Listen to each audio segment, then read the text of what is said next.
First off, thanks for everybody for coming out. Really exciting day. Finally get to do media day in person, which is great. Our team's really excited. We'll get started today with meetings and get going tomorrow with practice, but really looking forward to a exciting season this year. With that being said, questions? Coach Jared with Daily News. You said earlier in the spring you wouldn't name a starting quarterback until the fall. I guess, have you done that, or where are you at in that process? Yeah, I think we're in a position right now where Bailey Zappi is going to be the quarterback. He's been here long enough. He was with us during the spring, with us during the summer. Our staff's been able to make evaluations.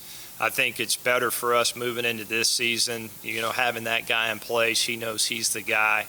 So I think we can go ahead and say, yeah, he's going to be the starter and get moving forward with that. And, to kind of follow up on that, I guess, how close was it with some of the other guys in the room? Can you talk a little bit about Carson, new guy coming in? Yeah, Carson transferred in from San Diego State. Really excited about him and what he can bring to the table. We got some good young quarterbacks in the room. We got 6 quarterbacks, so I'm not going to name them all, but Coach Kitley will be up here later. He can give you all the ins and outs, but I really like that room. I think there's a lot of competition there. And, so we'll see what everybody can do during camp, but Bailey will be the starter. Really got to try to see who is the backup. That'll be really important for us, and there'll be a couple guys pushing for that spot. Yes, sir. Obviously, you're all probably prepping for every game the same, no matter the opponent, but you all have a pretty tough out-of-conference schedule to open the year. Are there any dates on the calendar that y'all have circled maybe 2 or 3 times, some opportunities to really make some noise? We're going to take it one game at a time. We're excited about UT Martin. That's a great game for us to open up on a Thursday night. Should be a great atmosphere. We need to go get that win. They'll be ready to play. They'll be excited as well. So, we want to get that win and get moving forward. But like you said, I think it's going to be a special game when we go to Army. The 20-year anniversary is September 11th. That'll be a great atmosphere, and our guys will be excited to play in that. You look at another exciting game in Indiana at home. You don't get a lot of those opportunities to host a really good opponent like that at home.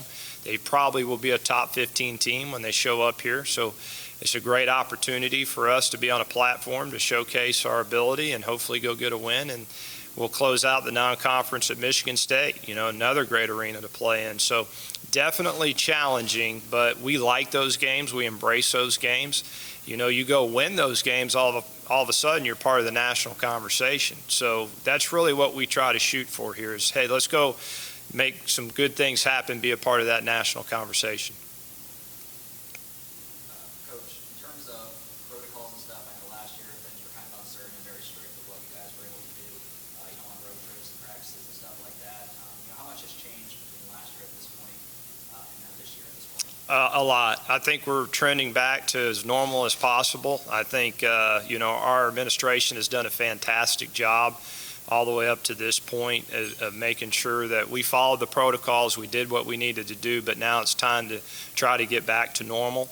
We'll be cautious about what we do. You never know. You can't predict the future, but you always got to be cautious and make sure you're doing things the right way. So we'll make sure we're following the protocols that are in place, but really excited at the opportunity to, get back to normalcy, get back to regular season games, have fans in the stands. It feels pretty normal around here right now. Coach, right after WKU, last week you guys had 2 local Bowling Green kids, Jamel Brothers and D'Angelo Wilson, transferred to WKU. Could you just speak on what they bring to the team? Yeah, we're excited about those guys. We haven't had an opportunity yet for them to practice with the team, but anytime we can get hometown guys, local guys to play for us, that's a special thing. We've had a lot of success with guys from the area, so it's really great to see those guys come back. They're 2 guys that have had a lot of experience. They've had a lot of success, so we're looking forward to those guys bringing value to our football team.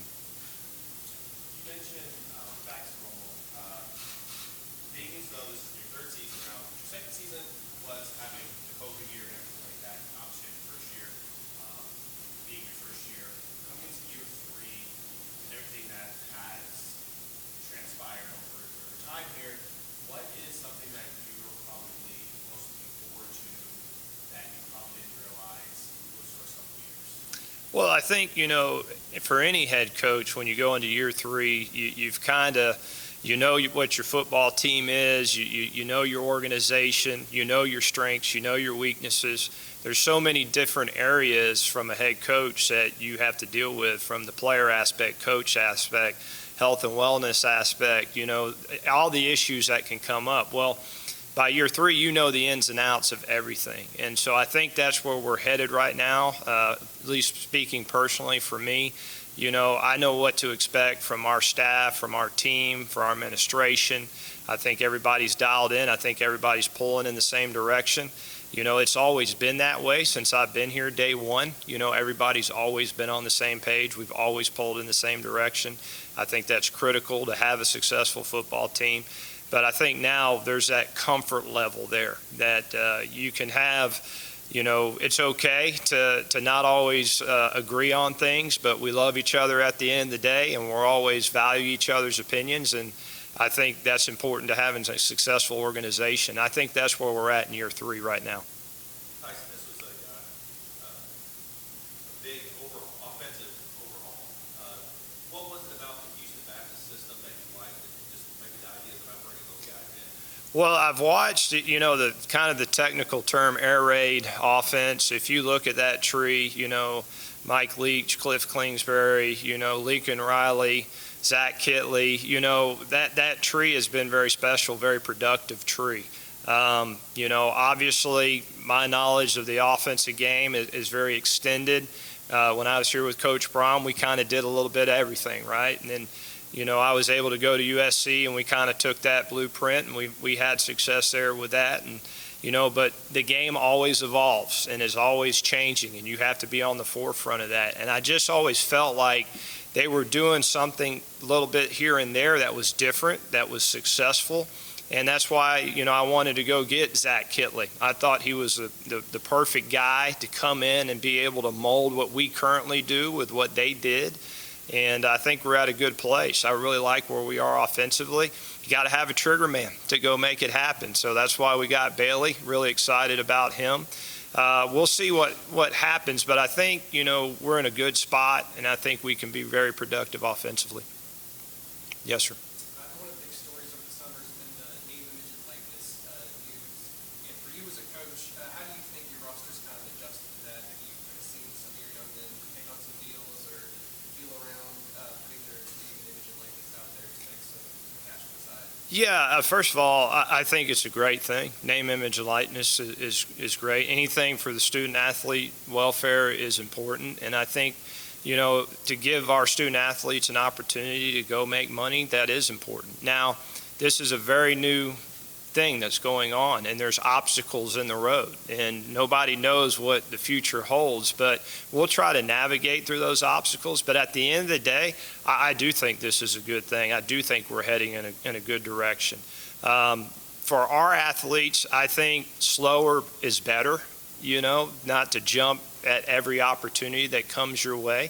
We've had a couple guys that have done a couple things here and there.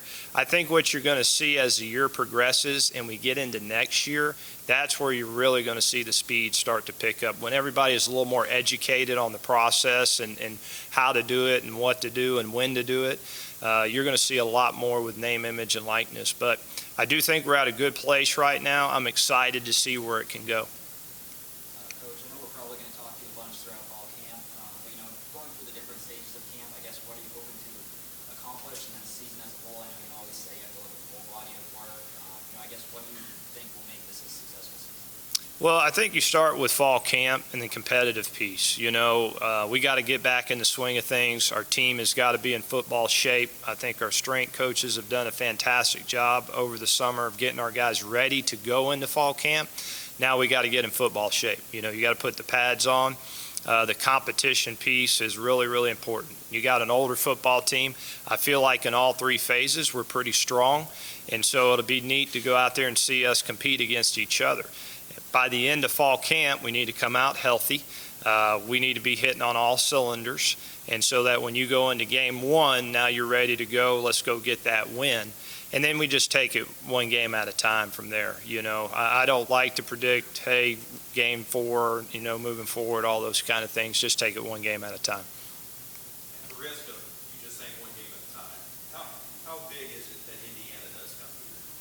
I think it's great for our program. It puts us on a platform to showcase what Western Kentucky is all about. We have a beautiful stadium, televised game on campus. That's a great place to play with a great fan base. I know our fans will be extremely excited. Our players will as well. And we talk about, hey, if you want to be the best, you got to beat the best. And they're certainly one of the best. So anytime you get to be put on that platform, that's a good thing.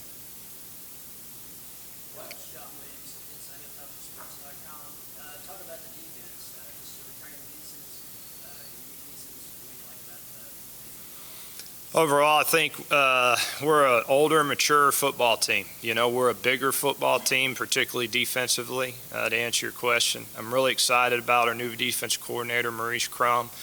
He's been with us several years. He was kind of Coach White's guy. He leaned on him a bunch, and so it's now Coach Crum's turn, and he's done a fantastic job for us. I really like where we are with our demeanor defensively. They got a lot of confidence right now. I think, and to answer your question again, the size, we got a lot bigger. The defensive front's a lot bigger than we were last year. Linebackers are a lot bigger. I think we got some more talent in the back end. We'll see when we get on the field. We lost some production. We lost 3 or 4 guys that were highly productive players on defense. But I think we're in a good spot. D'Angelo Malone's healthy. He's ready to go. So, this will be a big year for him. And so we're looking for some good things there. Going to consecutive bowl games, what does that do for the confidence of the team heading into year 3? As you mentioned, a lot more comfort level that's there now. But how does the team going to the postseason now, which is 3 years, how does that help coming into year 3? So what's next for the program? Yeah, bowl games are extremely important. At the end of the day, you always need to make a bowl game. You need to play in a bowl game. And we've always said here, it's also important to win bowl games. It's one thing to make a bowl game, but you need to win a bowl game because that puts you on a different platform. Our goal every year is to win a conference championship, first and foremost. That's the goal. We'll play a competitive non-conference schedule. We love the people that we're going to play. But at the end of the day, you're evaluated on your conference performance. And we want to make a conference run. That's our goal every single year. So it's championship first and bowl game second, and go win those bowl games. You mentioned D'Angelo there. What is it that you expect? Do you expect him to take another step up, and what does he bring to this team? Well, he's a tremendous college player. I think he has goals and aspirations. He wants to go to the next level. He knows this is a big year. We talked about the non-conference schedule and how competitive it is. So he needs to go shine in those games. When we play Army, when we play Indiana, when we play Michigan State, he needs to shine because that's what he's going to be evaluated off of. But he's the leader of our defense. He kind of brings the juice and the mojo to our defense. He loves the game. You see it out there in his play. And so we're expecting big things this year, and he knows how to train. That's the big thing, is let's get him through camp. He'll get his reps in camp. He'll compete, and he needs to be ready to go come game 1. Coach, jumping back to the beginning with Bailey, everybody loves to compare players to other players. Does he remind you of anybody that you coached before, whether it's here at Western or, any of your other stops? That's a great question. I've coached so many. I'd hate to say a name. He's his own guy. I'm not going to say I can't compare that. He's his own guy. First of all, he's a man of character. He's a leader. He's a strong personality. I will compare this. What he has compared to, and I'm not trying to say he's Sam Darnold because Sam Darnold's now moved on to the NFL, but his demeanor is like a Sam Darnold. When things don't go well, he'll quietly pull a guy over, talk to him in his ear, lift him up, say positive things, and you can see that guy's play increase. That's what good quarterbacks bring to the table. So, and the one thing for Bailey, this is his last year, and this is a special year for him, and he doesn't need to have that pressure on him to say, hey, go lead us to the promised land. All he needs to do is be a good leader for our football team, do his job. We got enough pieces surrounding him that we'll all put together and go be successful. And I think he's aware of that. He does a good job of controlling all those things. You have a lot of players from the Louisville area. How important is it in that team?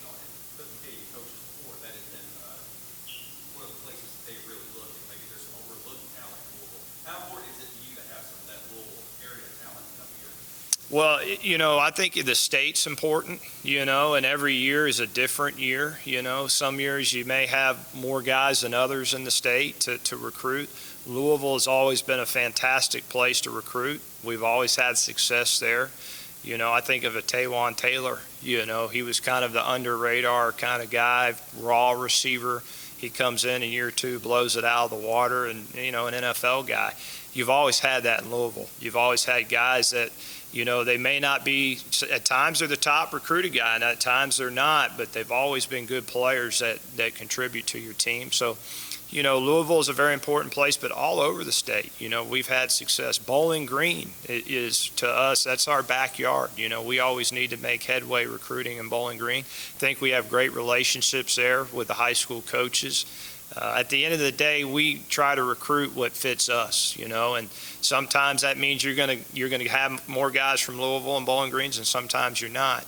I think with the transfer portal, that's kind of a new avenue there, and that opens up a couple different things. So you got to find balance. So you got to have a mixture of young guys, from the area. We say a 3 to 5 hour radius from Bowling Green, and then you mix them in with some older guys, some transfer guys as well.